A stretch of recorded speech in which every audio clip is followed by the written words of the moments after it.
Good evening, world. Speaking, want to come back with another video.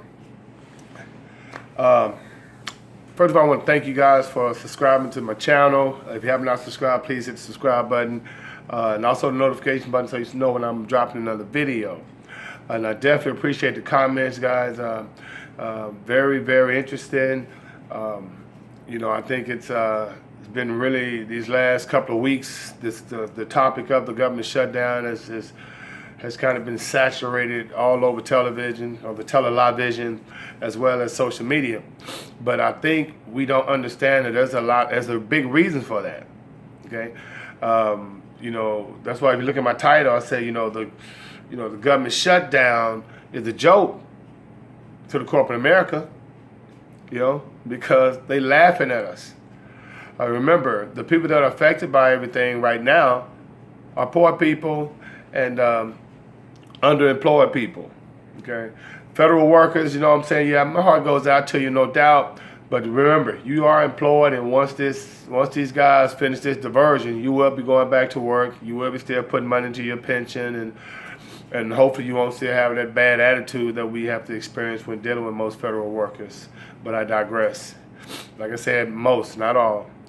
I don't know if you heard also too how this was really nostalgic for me. If you heard that the government's going to try to replace the food stamps with food boxes. Okay, and if you're my age or older, you remember back in the 70s when actually the government was issuing food, dairy products. They would issue milk, they would issue butter, they would issue that block cheese. I think they would issue bologna, and they would give that to you every month. I don't remember no one complaining about it. Okay, but then of course they switched that, and they was giving people money.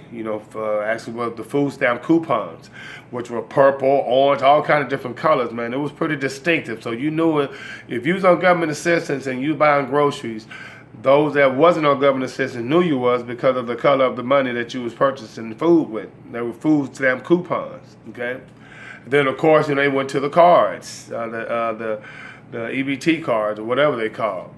But now with the shutdown going on, one way the government's going to want to decrease the budget and save money is by slicing or slashing the money necessary for food stamp recipients.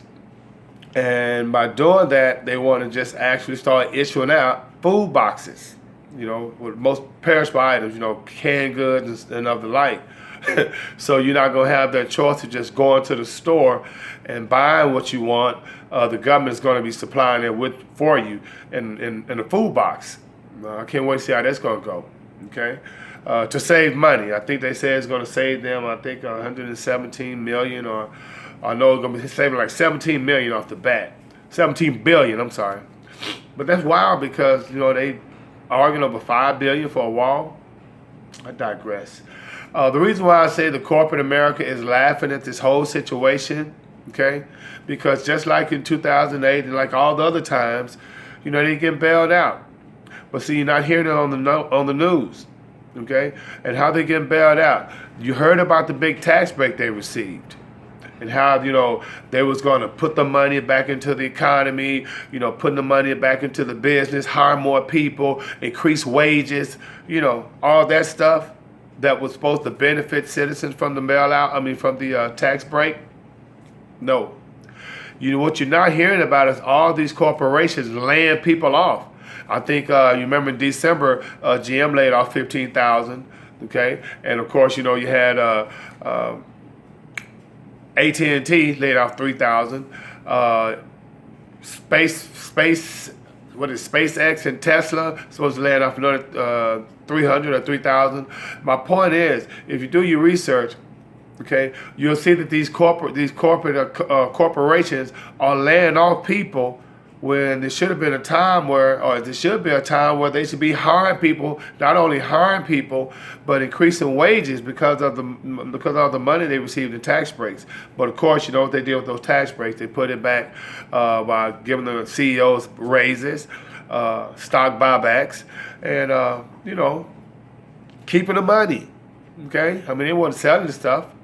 So I think that's kind of funny that that's not advertised. But when you have all this bread and circus going on, guys, with the Women's March, now they've done that for the last 3 years, which I think that's a beautiful thing. But you notice how this year, they're trying to sabotage it by saying that some of the leaders of the Women's March are anti-Semitic. An Afro-melanated woman has been accused of being anti-Semitic because she supported Louis Farrakhan. Wow. So be careful. It's all bread and circus. Okay? So, like I say, just wanted to throw a little information out there. I just think it's a joke how this government shutdown and all this other stuff is just diversions. Because to me, I think we should be focused more on what the corporations are doing, because the main objective, remember, is to increase your wealth, to increase your financial stability. And one way you're going to be able to do that is to invest, okay? And the stock market, the bond market, that's all things that you should be thinking about saving your money to invest in, not just putting it in the bank. And so when you know what these corporations are doing, then you can kind of find out, to kind of time to find out, see when you can get in there. Okay, I'm gonna come back with another couple of videos, man, because I have some indicators on exactly when it's a good time to get into the market and when it's a bad time. You may think right now it's a great time, but I got some indicators that's gonna prove otherwise. Okay, well, thanks for listening. May the Most High inside you bring you joy, and in the meantime, in between time, I'm outie. 5,000.